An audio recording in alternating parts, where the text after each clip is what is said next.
In this video, we will be looking at the configuration of the slider via HyTune for bus communication.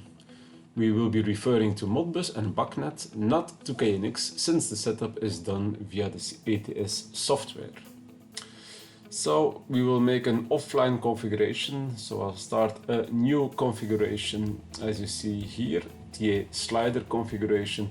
And in the actuator part, I can select any kind of actuator in the range if I choose the correct one with Bacnet or Modbus.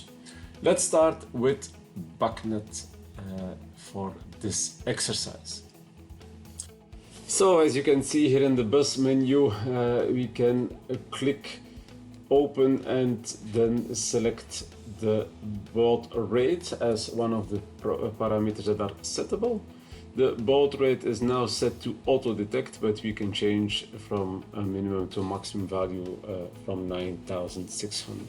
Remember, this needs to be the same as the settings in the controller. Communication address, as you can see, settable from 1 to 127. So each device needs a unique address, as you know. Terminal resistor is settable if we need to set this in the last slide in the daisy chain.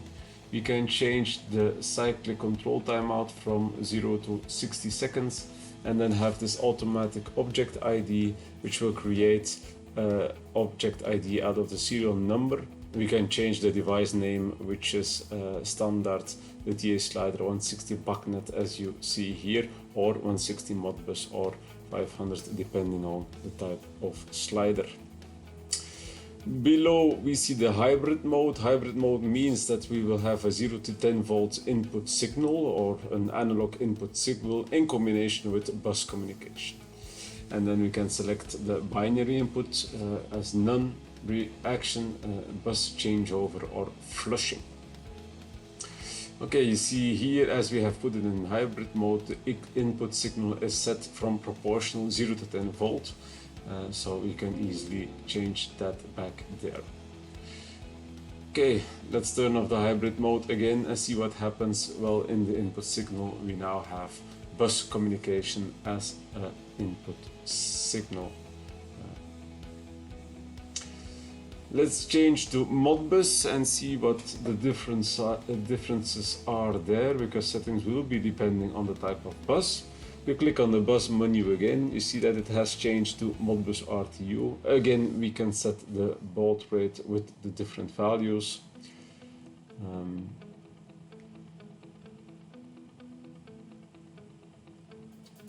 We are able to set the parity, what is needed for Modbus, so odd, even or no parity. Again, this needs to be the same as in the controller.